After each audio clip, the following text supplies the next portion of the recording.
Scatman's World.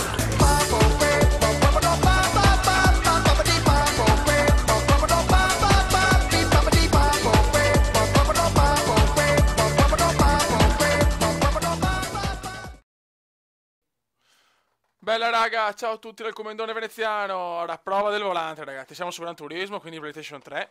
Purtroppo il PC è ancora in assistenza, raga, sono in depressione, che do coglioni. E niente raga, la proviamo un po' sto volante con la webcam per capire poi con Eurotrack, Formula 1 e GP4 come fare. Sono molto soddisfatto di questo volante ragazzi, è chiaro che vedere un gondolaro col volante non è il massimo, però mi che provo, fioi, sono contento, veramente mi piace, mi dà una bella sensazione e quindi ragazzi non vedo l'ora di avere sto cazzus dei PC.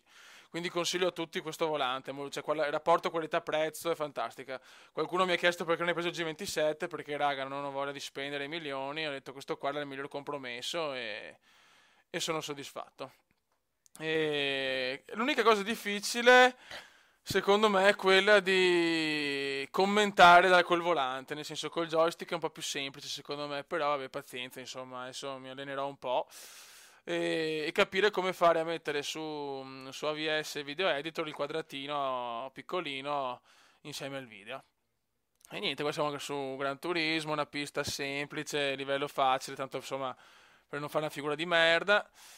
E niente, era il comendone concentrato, guarda che faccia concentrata che ha il comendone, mamma mia. Sembra un pro gamer, ci sono un coglionazzo. Allora, cosa avevo? Una Ferrari F40 e... E niente, fioi, veramente. Spero entro sabato di avere il PC, perché praticamente è un problema delle RAM, non ho capito, c'è un conflitto tra le RAM nuove e quelle vecchie che ho comprato, non lo so, un casino. Il classico casino comendiano. E niente, non so più che cazzo dire, molto bene.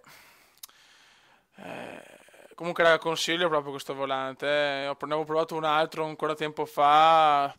Ero rimasto un po' così. Questo invece è molto bello. Però il minimo errore è veramente ciao. Cioè, difficilissimo. Almeno per me è così. Dopo, insomma, ho visto alcuni video incredibili di gente che è capace di fare cose mostruose.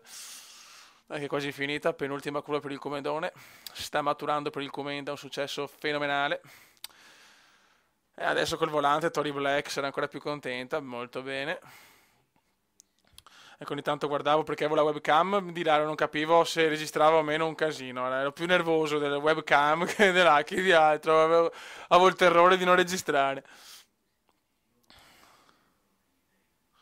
Ok, ultima cura per il Comenda e va a vincere. Buono raga, speriamo di avere entro sabato il PC. Un saluto dal Comendone. Ciao!